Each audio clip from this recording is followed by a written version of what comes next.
OSHA estimates that 238,000 establishments have permit-required confined spaces. These establishments employ approximately 1.6 million workers, including contractors, who enter 4.8 million permit-required confined spaces each year. OSHA further estimates that 63 fatalities and 13,000 lost workdays and non-lost workday cases involving permit-required confined space entries occur annually. Confined spaces pose hazards that must be considered and controlled before and during any confined space entry. Here are some of the topics we'll cover in this segment. What is a confined space? Confined space labeling, pre-entry requirements, confined space attendants and their responsibilities, confined space entrance, hazards of confined spaces, electrical equipment, ventilation, atmospheric testing, compressed gas cylinders, hot work permits, lockout, tagout, and confined space rescue. What is a confined space?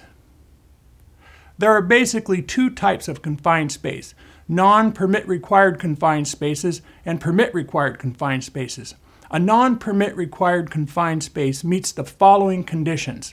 The space has adequate size and configuration for an employee to bodily enter. The space has a limited means of entry and escape, and the space is not intended for continuous human occupancy.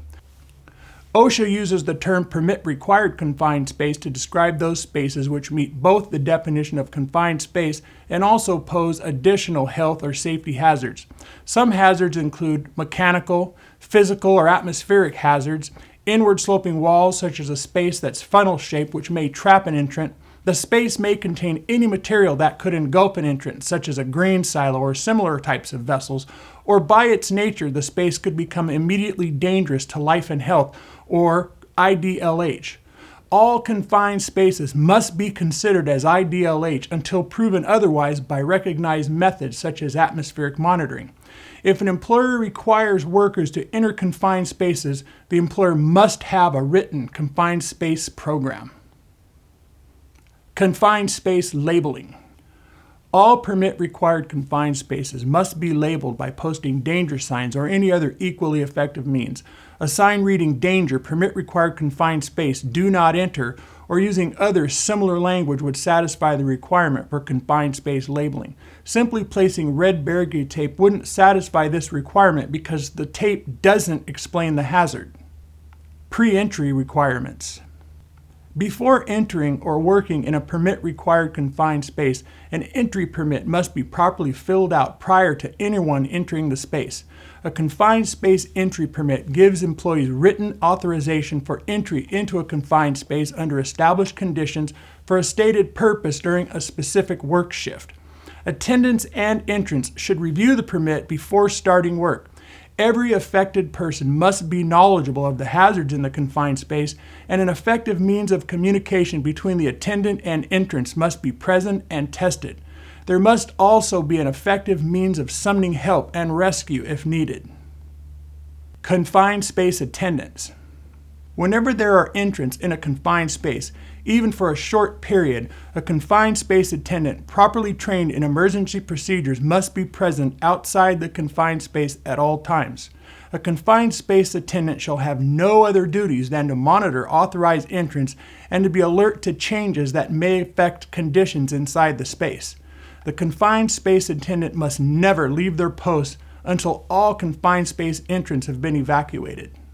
The attendant should never attempt an entry rescue.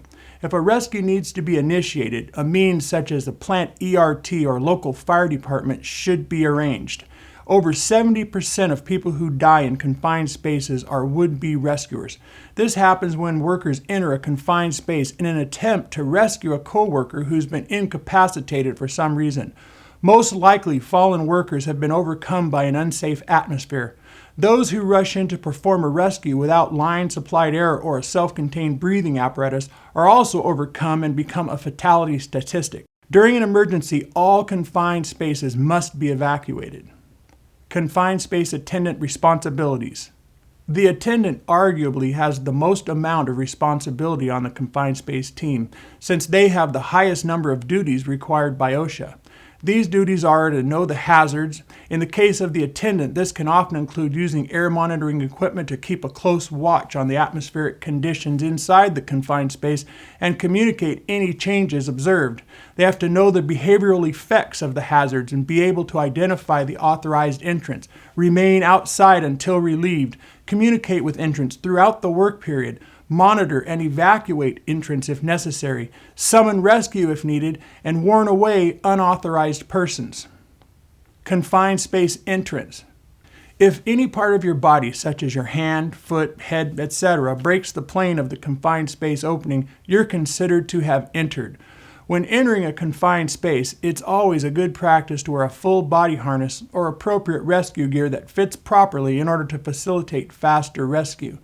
In some applications, a harness may not be as applicable as perhaps ankle or wrist type rescue devices. Hazards of confined spaces.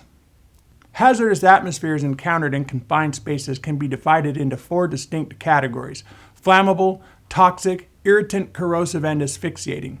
Asphyxiation is the most common cause of death and injuries in confined spaces, and a hazardous atmosphere is the most common cause of asphyxiation. Our normal atmosphere is composed of approximately 21% oxygen, 78% nitrogen, and 1% argon with small amounts of various other gases. Reduction of oxygen in a confined space may be the result of either consumption, displacement, or chemical reaction. Working in an atmosphere with oxygen levels between 14% and 17% can produce impaired judgment, dizziness, fatigue, and collapse. In oxygen levels lower than this, the one breath you take could have so little oxygen that your muscles can't respond and you won't have enough strength to escape even if you're still conscious. Here are some common causes of oxygen deficiency in a confined space. Oxygen is used up when metals rust. Oxygen is used up during combustion, for example, by propane space heaters or during cutting or welding. Oxygen can be replaced by other gases, for example, welding gases or gases forced into confined space to prevent corrosion. Microorganisms use up oxygen, for example, in sewer lines and fermentation vessels. Too much oxygen is not as common a hazard as low oxygen, but it's also dangerous. This is known as an oxygen-enriched atmosphere. Too much oxygen greatly increases the risk of fire or explosion in the confined space. Materials that wouldn't normally catch fire or burn in normal air may do so extremely quickly and easily where there's a high level of oxygen. An atmosphere with an oxygen concentration in excess of 23.5% is considered oxygen-enriched. Workers must not enter a confined space with an oxygen-enriched atmosphere. The only safe way to find out whether air in a confined space has enough oxygen is to use a properly calibrated and maintained monitor. Workers must not enter a confined space containing less than 19.5% oxygen without taking appropriate precautions, including the use of supplied air respirators. Contaminants in the air can result in an atmosphere that is toxic to workers and may result in injury or death. Some toxic gases typically found in confined spaces are carbon dioxide, hydrogen sulfide or H2S, nitrogen, and many others. Any of these contaminants can cause death by asphyxiation. Mechanical hazards may also exist in confined spaces. All hazards must be evaluated and neutralized before entry. Lockout, tagout. Lockout, tagout procedures must be used to isolate the confined space from unexpected release of energy. All employees entering a confined space are required to attach their personal safety locks to the designated isolation points or group lockout device if one is being used. Hot work permits. A hot work permit must be completed for any spark or heat generating activities inside a confined space. Hot work must be monitored by a fire watch during and in some instances for a period after the work is completed. Hot work in a confined space can have inherent hazards such as possible buildup of explosive gases, oxygen-enriched atmosphere, oxygen-deficient atmosphere, and fire. When conducting hot work in a permit-required confined space, continuous atmospheric monitoring must be conducted. Compressed gas cylinders. Never bring compressed gas cylinders into the confined space, and never block the exit with the equipment. During breaks and overnight, shut down all gas equipment. All gas welding lines must be removed from the confined space. Gas cylinder valves must be shut off and gas lines relieved of all pressure. Atmospheric testing. Atmospheric testing must be performed before entering a confined space and prior to re-entry, for example, following lunch breaks or if a problem exists. When testing the atmosphere inside a confined space, be sure to check the top, middle, and bottom of the space since gases may be lighter or heavier than air. It's always a good idea for the confined space attendant to be present when air monitoring is being conducted. Ventilation. If concentrations of toxic agents or oxygen contents are found to be at harmful levels, the confined space must be ventilated to bring the atmosphere to safe levels before entry. If the concentration of contaminants remain at harmful levels after ventilation, line-supplied air or self-contained breathing apparatus may have to be worn to ensure a safe air supply. Prior to ventilating a confined space, atmospheric testing should be conducted for all suspected hazards. Retest to ensure that the atmosphere is safe. If the atmosphere won't stay in a safe range without mechanical ventilation, extra precautions must be taken. Confined space rescue. Earlier I stated that a means for rescue of entrants must be readily available to confined space attendants. This may be a retrieval device if appropriate for the application. In other confined space entries, it will be necessary to pre-arrange for a specially trained team to execute a confined space rescue. Rescue planning is critical. An unplanned rescue could be the attendant's last one if it's not thoroughly planned. It's estimated that 70% of all confined space fatalities are would-be rescuers who rushed into a confined space and also died with those they attempted to rescue.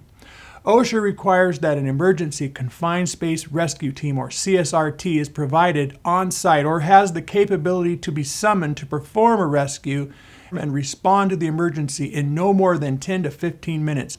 It's not enough to simply state that the local fire department is your planned CSRT. Many fire departments don't have proper training and may not be relied upon for this type of rescue.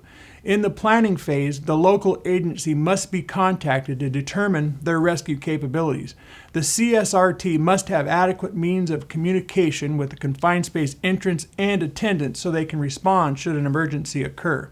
The CSRT is to have required equipment such as PPE, atmospheric monitoring and testing equipment, communication equipment, alarm systems, and rescue equipment to meet compliance. Electrical equipment. Electrical equipment inside a confined space must be protected by a ground fault circuit interrupter or GFCI, or workers may use tools requiring power not greater than 24 volts. Whenever a GFCI is used, it must always be plugged in at the power source outside the confined space. Review. We've covered the following: determining what a confined space is, pre-entry requirements, confined space attendants and their duties, hazardous atmospheres and asphyxiation, lockout, tagout, hot work and permitting, atmospheric testing, ventilation, confined space rescue, and electrical equipment in confined spaces.